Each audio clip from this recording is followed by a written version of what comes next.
We continue with the last module for our syllabus, working in the enterprise systems, certifications and careers.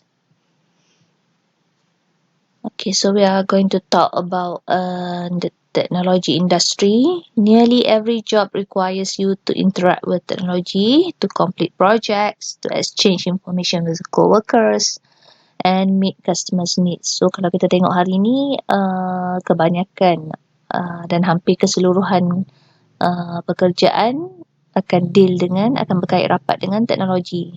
Okay, untuk menyempurnakan projek, untuk bertukar informasi dengan rakan sekerja dan untuk memenuhi kehendak pelanggan. So as new technologies emerge, organizations look for potential employees who possess skills and desire to learn and who are comfortable using all types of technology. So organisasi biasanya mencari pekerja yang berpotensi dan memiliki kemahiran dalam teknologi dan mampu belajar, beradaptasi untuk menggunakan semua jenis teknologi. So this is the technology industry. Okay. So kita tak apa nampak tak apa. Okay, information system in the enterprise. So kalau you ingat lagi masa first chapter itu kita ada sebut information system. The difference between information technology and information system. So information system is a set of hardware, software, data, people and procedures that work together to produce information. To assist with sound decision making, information must have value.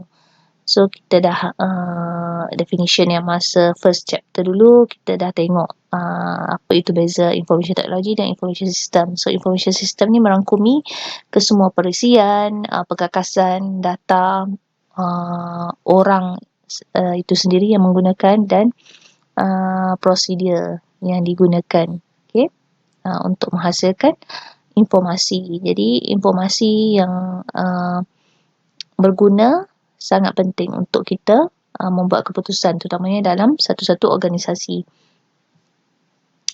So for information to be valuable, it should be accurate. Of course untuk dikira sebagai informasi yang bernilai ataupun bermakna, informasi itu mestilah tepat, verifiable, maksudnya disahkan, timely, maksudnya datang pada waktu yang sesuai. Contohnya kalau saya nak cancel kelas pukul 10, saya hantar mesej pukul 9, mesej tu kena sampai pukul 9 lah. Kalau dah sampai pukul 11 pada orang yang sepatutnya tu, dia dah tak jadi timely, dia dah sampai di luar waktu yang kita jangkakan dan tidak lagi berguna.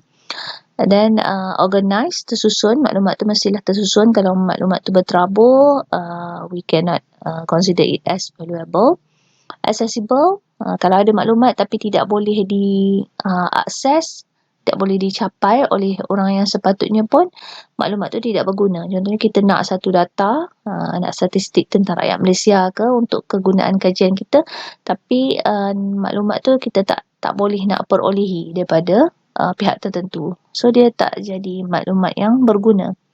So useful, maklumat tu mestilah ada manfaatnya. Kalau maklumat saja banyak, contohnya kita Google tapi yang keluarnya maklumat yang tak berkaitan, so it is not useful for us, tidak bernilai lah, dan cost effective. Dan kalau maklumat tu terlalu mahal untuk kita perolehi pun tidak bernilai juga.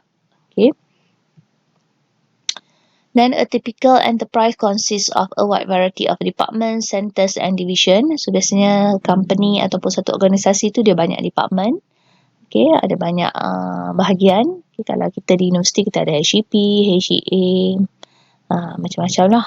Okay, keuangan, pentadbiran. So collectively known as functional unit. So semua ni kita panggil functional unit of an organisation. Okay, ni adalah contohnya human resources, engineering for product development, manufacturing, marketing, sales, customer service. Ini bila bercakap tentang business organisation. So enterprise resource planning integrates MRP2 with the information flow with the information flow across an organisation to manage and coordinate the ongoing activities of the enterprise.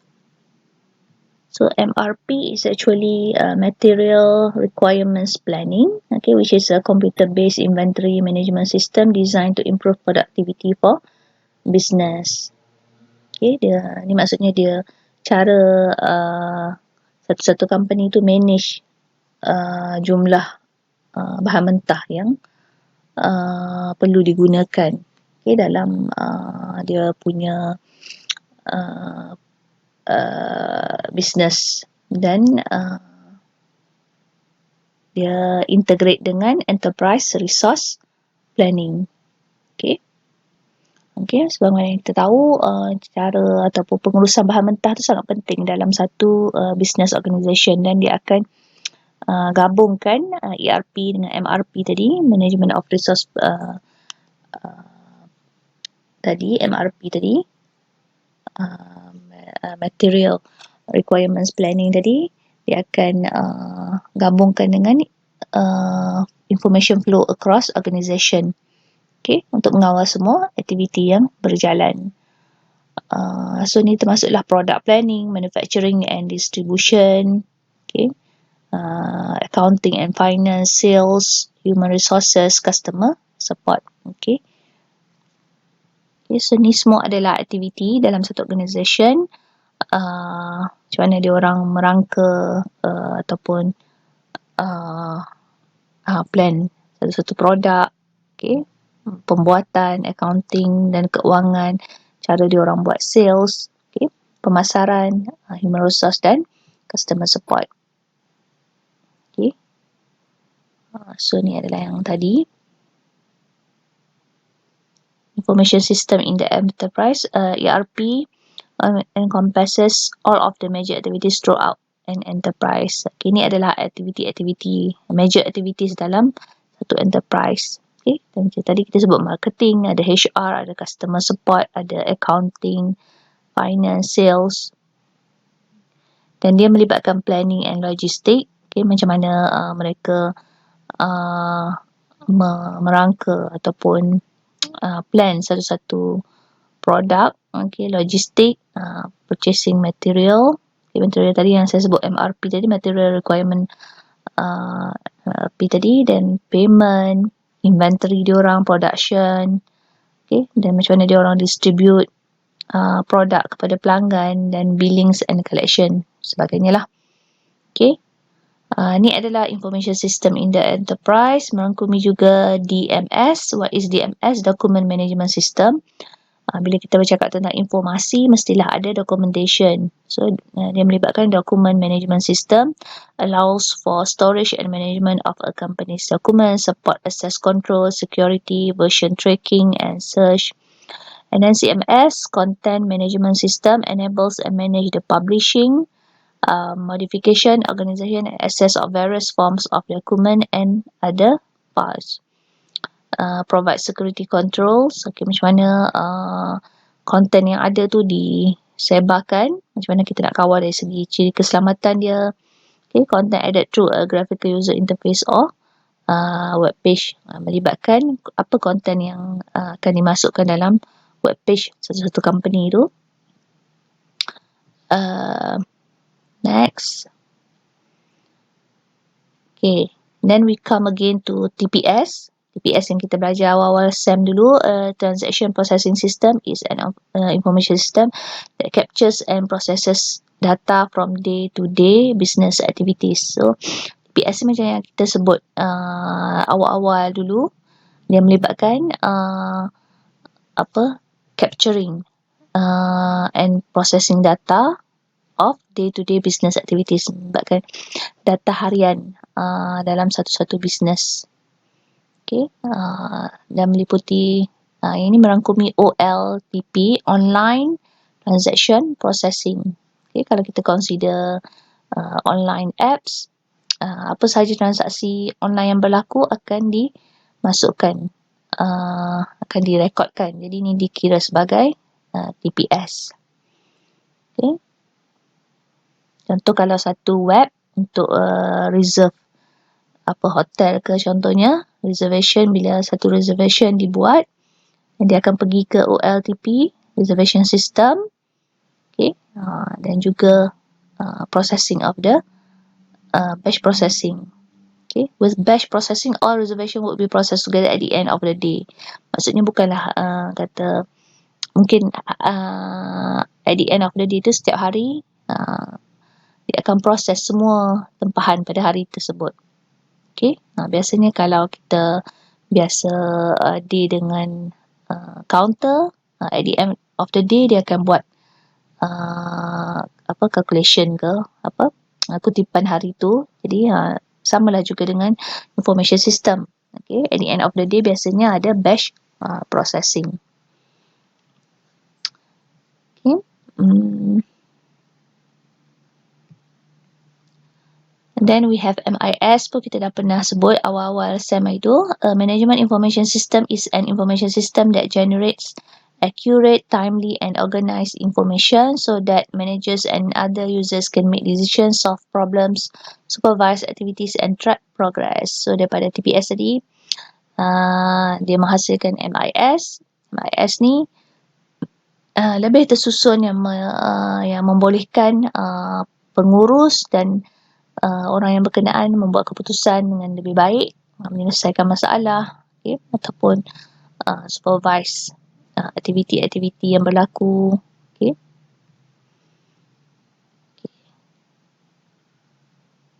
This is one example of information system in the enterprise. Detailed flight report for flight number 328.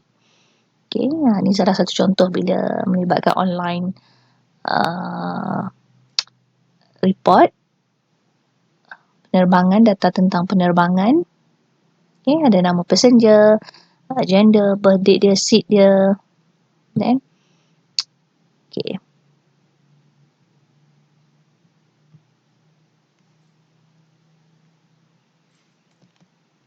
Okay, you can see detailed flight report dan summary flight report for March. Ni contoh. Yang tadi detail flight report, yang ni based on monthly punya report. Okay. Next, okay, macam mana kita belajar first chapter dulu, MIS. Then we have DSS, helps users analyze information and make decision. So we have online analytical processing or lab. This decision support system help manager analyze sales by product and by sales representative. So dalam company, manager biasanya dia nak analyze sales. Okay, produk tertentu, produk mana yang excellent dalam company tu, produk mana yang perlu penambahbaikan, dan sales dibuat oleh siapa, sales representative yang mana yang menonjol dalam tugas dia. Okay. Then an expert system. Okay, what is expert system? Is an information system that captures and stores the knowledge of human expert and then imitates human reasoning and decision making. So, ni contoh dia bagi, this company's restaurant advisor expert system recommends a restaurant based on a user's answers to specific question. Okay, expert system ni contohnya macam UEC satu survey, dan survey tu akan recommend, akan bagi cadangan pada you restoran mana. Kalau contoh restoran lah, contoh you suka makanan jenis western, jenis Thai, pergi kat company restoran ni. Okay, tu kita panggil expert system. Dia boleh memberikan respon ataupun tindak balas kepada input daripada user. Okay, terutama dalam membuat keputusan, reasoning. Okay, next we move to technology carriers. Business and government organization of all sizes use variety of computers, mobile devices and other technology. Larger organizations use computers and other technology to answer and route phone calls. Okay, bila kita buat panggilan ke organisasi tertentu, biasanya dia ada satu nombor yang umum, kemudian dia akan direct ataupun route kita punya phone calls kepada department tertentu mengikut keperluan kita lah. So, process orders, update inventory and manage account receivable, account payable, billing and payroll activities. Okay. So, biasa dalam company besar, dari segi penggajian, pembayaran oleh customer, pembayaran bil, cara mereka mengemaskini stok dan sebagainya dibuat menggunakan teknologi. Kalau nak buat secara manual, of course it is tedious. Okay. Then IT jobs usually are divided into the following areas: management, research and software development. Ni adalah kerjaya-kerjaya yang melibatkan teknologi. Technical support services. Okay. Technical support services, misalnya ada technician. Okay. Yang research dan software development mungkin melibatkan programmers, researcher. Okay. Operations, training and support, mungkin ada yang bertindak sebagai trainer ataupun yang memberi guideline kepada end user macam mana cara nak gunakan satu perisian tertentu, software tertentu. Dan ada juga yang bekerja di bahagian information security services. Okay, sekiranya sistem itu digodam, mereka akan bertindak ataupun bertanggungjawab untuk recover balik maklumat ataupun protect assess, okay, marketing and strategy dan sebagainya. So the technology equipment field consists of manufacturers and distributors of computers, mobile devices and other hardware such as magnetic and optical drives, monitors, printers and communication and networking devices. Ni pun kita dah belajar jenis-jenis device. Software and app field consists of companies that develop, manufacture and support a wide range of software and apps for computers, web and mobile devices. So dari segi teknologi carrier juga kita boleh bahagikan kepada dua golongan yang lebih menumpukan kepada perkakasan. Dia akan tumpu pada jenis macam hardware, cara pembuatan printer, monitor, device itu sendiri. Dan yang menumpukan pada jenis software dan apps akan develop dan support a wide range of akan taking care bahagian yang software, apps semuanya, web dan sebagainya. Okay, so kita ada ni bagi contoh lab technician, test internal computer components. Ini pun salah satu kerjaya dalam bidang teknologi.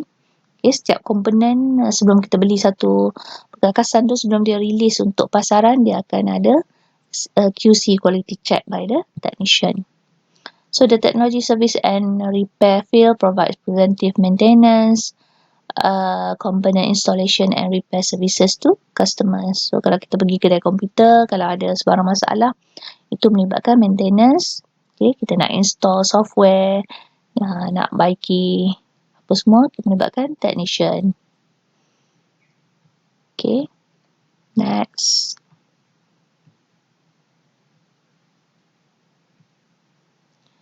So technology sales people must possess a general understanding of technology and a specific knowledge of the product they are selling. So samalah juga dengan kalau yang bekerja sebagai salesperson, okay, di kedai elektronik, dia kena tahulah cara produk tu berfungsi. Okay, dia boleh beritahu spek dari segi spesifikasi setiap produk yang dijual, supaya bila customer tanya apa beza produk A dengan produk B, dia boleh cerita dari segi advantage and disadvantage. Okay, technology careers also, schools, colleges, universities and private companies all need qualified educators to provide technology related education and training. So macam pendidik, dia melibatkan latihan dan education. Okay, dekat universiti, companies ada yang buat latihan dekat company-company tertentu untuk educate users. Corporate trainers teach employees how to use software and apps, design and develop system, write programs, integrate and sync data from apps used on multiple devices and perform other technology-related activities. Okay, selain yang jadi pensyarah, cikgu di sekolah-sekolah, semua kita ada corporate trainers.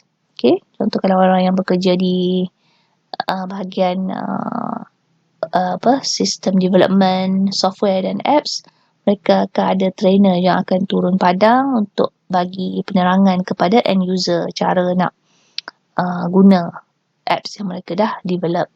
Okay.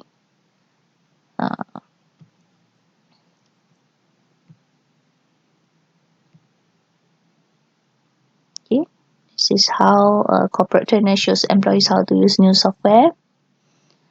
A help desk specialist answer hardware, software and networking question in person, over the phone or electronically via email or chat room. IT consultant hired based on expertise, provide technology services to his or her client. Ni dia bagi contoh-contoh kerjaya dalam teknologi. Okay. Ini pun dia boleh tengok cloud architect apa maknanya, identify business requirements, strategies and solution for cloud storage and services that meet companies' goal and needs. Database engineer specify structure interface requirement for a large-scale database. Okay, I think this one you can read on your own. Okay, jenis-jenis pekerjaan yang melibatkan teknologi dan dia punya tugas. Okay.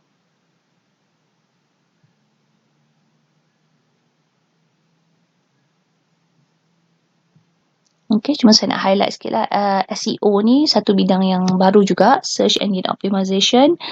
Orang yang bertindak to write and develop web content and website layout so that they will appear at the beginning of search results when users search for content. So, perasan tak kalau kadang kita buat searching dekat Google, ada iklan tertentu yang berkait dengan certain organisation akan muncul dulu. Okay. So, tu sebenarnya adalah tugas SEO expert untuk memastikan konten tu appear di permulaan search. Tujuannya untuk apa? Supaya bila benda tu appear at the beginning of the search result, orang akan lebih tertumpu pada yang search result yang lebih awal keluar. Okay. Dan ni pun banyak sebenarnya. You boleh tengok sendiri job title dan job description ni.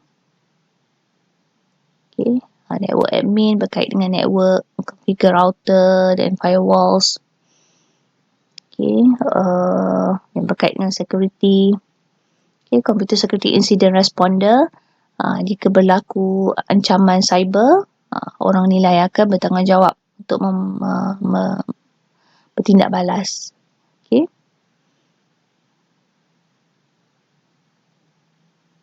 Okay. Ada juga digital forensic analyst. Okay. Games designer, virtual reality engineer, sebenarnya boleh tengok lah.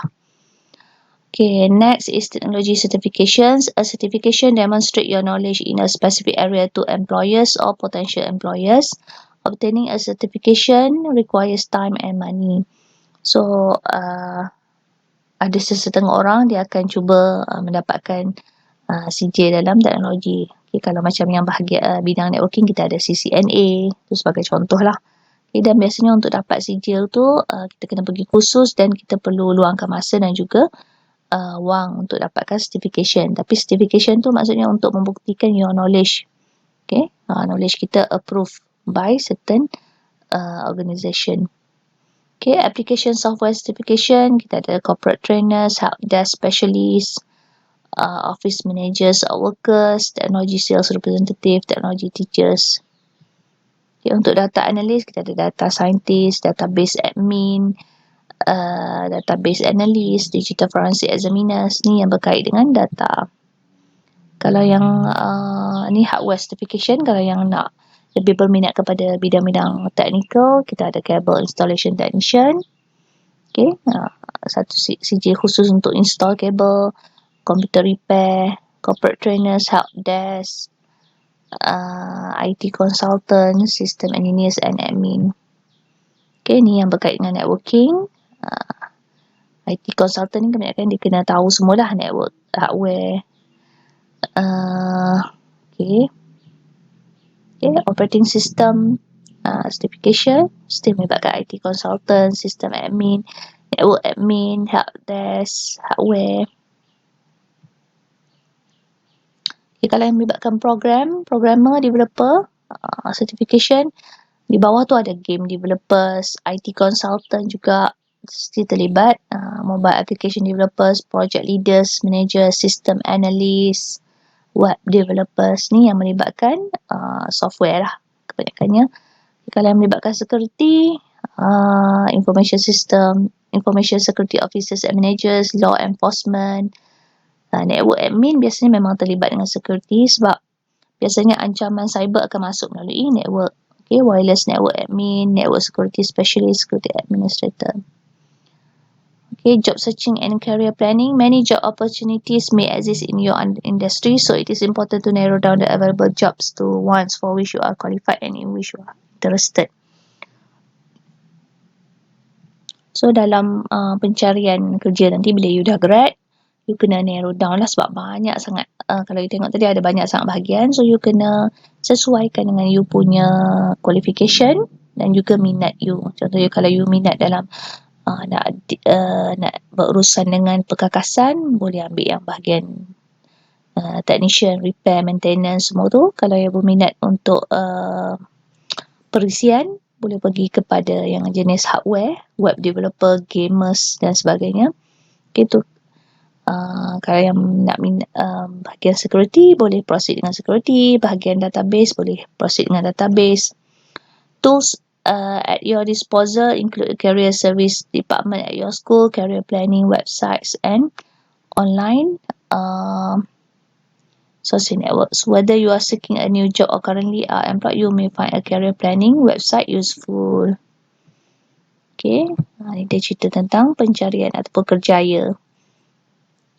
College or university career services website such as yang ni dia bagi contoh satu universiti di luar negara. Okay, yang menyediakan helpful career planning info. Okay, so by that we have covered information system. Kita cerita tentang MIS, DSS, TPS tadi, various technology career. Okay, dan kita ada technology certification, how to begin a job search and create professional online presence.